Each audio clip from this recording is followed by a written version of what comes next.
Welcome back to my channel Suni's kitchen. Like చేయండి, share చేయండి, subscribe అవ్వండి. హాయ్ అండి, ఈరోజైతే మీకు నేను సింపుల్గా సాంబార్ ఎలా చేసుకోవాలో చూపిస్తాను. నేను ఇంట్లో ఎప్పుడు ఎలా చేస్తానో అలా చేసి చూపిస్తాను. ఈసారి కాస్త కొంచెం బయట నుంచి సాంబార్ పొడి తెచ్చి అది వేసానండి.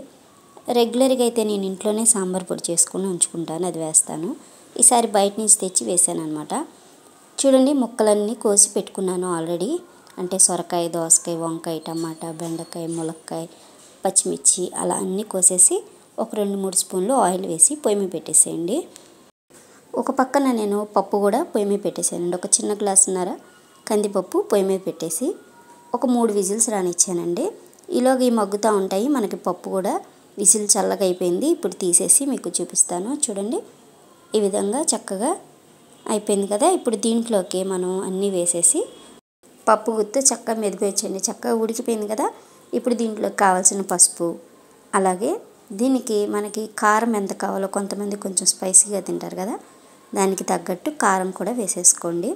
అలాగే ఉప్పు కూడా వేసుకోండి. ఉప్పు చూసుకొని వేసుకోండి. చూడండి, ఈ విధంగా కొంచెం కొంచెంగా వేసుకొని తర్వాత మళ్ళీ మనకు కావాలంటే కలుపుకోవచ్చు. ఉప్పు అయితే నేను ఇక ఎంటీఆర్ వారి సాంబార్ పొడి తీసుకున్నానండి, సగం ప్యాకెట్ ఇప్పుడు వేసేసాను.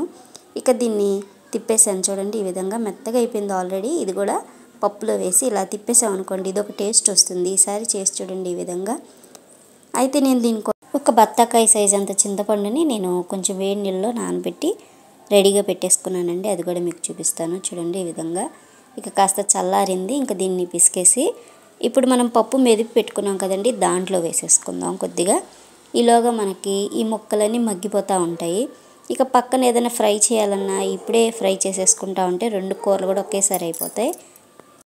సాంబార్లో వేసే ముక్కలు కాస్త మనం ఆయిల్లో వేయించామనుకోండి, టేస్ట్ బాగుంటుంది, త్వరగా మగ్గిపోతాయి. మనం సాంబార్ త్వరగా చేసేయచ్చండి. ఈ విధంగా అయితే ఈ ప్రాసెస్లో చేసి చూడండి. త్వరగా పొద్దున్నే ఈ ఎండలకి మనం ఎక్కువసేపు పొయ్యి దగ్గర ఉండలేం కాబట్టి ఈ విధంగా చేయొచ్చండి. ఇలా వేసేసి చక్కగా పులుసు తీసేసి నేను దీన్ని ఇంకా రెడీ చేసి పెట్టేసుకున్నానండి. రెండోసారి కూడా వచ్చింది. ఇక ఇది కూడా కలిపేసుకొని మన ముక్కలు అయితే వేగిపోయి ఉన్నాయి, చూపిస్తాను. చూడండి, చక్కగా వేగిపోయి ఇప్పుడు దీంట్లోకి వేసేసుకుందాం. చూడండి, ఈ విధంగా ఇలా వేసేసుకొని మొత్తం మనకి ఎంతవరకు సాంబార్ కావాలో, చిక్కగా కావాలా, కొంతమంది పలుచగా చేసుకుంటారు, ఆ విధంగా వేసుకోండి. ఈ విధంగా వేసేసుకొని ఇంకొంచెం వాటర్ కూడా కలుపుకొని, కొంతమంది పప్పులాగా గట్టిగా చేసుకుంటారు, కొంతమంది పలుచగా చేసుకుంటారు. మీడియంలో చేసామనుకోండి చాలా టేస్టీగా ఉంటుంది. ముక్కలు ఎక్కువ ఉన్నా, సాంబారు తక్కువ ఉన్నా టేస్ట్ చాలా బాగుంటుంది. నేను దీంట్లోకి ఒక చిన్న బెల్లం ముక్క వేశాను. నేను ఫస్ట్లో ఉల్లిపాయ వేయలేదండి, ఇప్పుడు ఉల్లిపాయ వేశాను. కాస్త పచ్చిగా ఉందనుకోండి ఉల్లిపాయ, ఫ్లేవర్ పడుతుంది సాంబార్కి, బాగుంటుంది. నేను సాంబార్లో దోసకాయ కూడా వేస్తానండి, దోసకాయ ఫ్లేవర్ కూడా చాలా బాగుంటుంది. ఇక కొత్తిమీర, కరివేపాకు కాడలతో పాటే వేసేసాను. చూడండి, ఈ విధంగా వేసేసి దీన్ని చక్కగా మరగనిద్దామండి. మనం ఫస్ట్ సగం వేసాం కదండి సాంబార్ పొడి, ఇంకా సగం ఇప్పుడు వేసాను. ఇక దీన్ని మరగనివ్వడమే. చూడండి, ఈ విధంగా మరుగుకొచ్చేసింది. ఇక దీనికి ఒక చిన్న తాలింపు కూడా రెడీ చేసేసుకుందాం. చూడండి, మీకు చూపిస్తాను. చక్కగా మరిగిపోయిందండి. మనకి పొద్దున్న లేసి ఎండలో వంటలు చేయాలంటే కష్టం కదండి. ఈ విధంగా సింపుల్గా సాంబార్ చేసేయచ్చు. దీనికి చక్కగా మనకి ఎండాకాలం వడియాలన్నీ ఉంటాయి కాబట్టి వడియాలు, అప్పడాలు ఏ పెట్టేయచ్చు. కూర కూడా చేయవసరం లేదు. అన్ని ముక్కలు చాలా వేసాం కదా. ఇక అయితే 4-5 వెల్లుల్లి రెమ్మలు దంచి పెట్టుకున్నాను. కాస్త ఆయిల్ వేసుకోండి. ఆయిల్ బదులు నెయ్యి వేసుకున్నా ఇంకా బ్రహ్మాండంగా ఉంటుంది. ఇక నేను ఆయిల్ వేసేసి ఆయిల్ వేడెక్కగానే వెల్లుల్లి రెబ్బలు, అలాగే తాలింపులు, ఆవాలు, సాయిపప్పు, చూడండి ఈ విధంగా కాస్త వేగుతున్నప్పుడే వేసేసుకోండి. అన్నీ ఒకేసారి లెవెల్గా వేగిపోతాయి.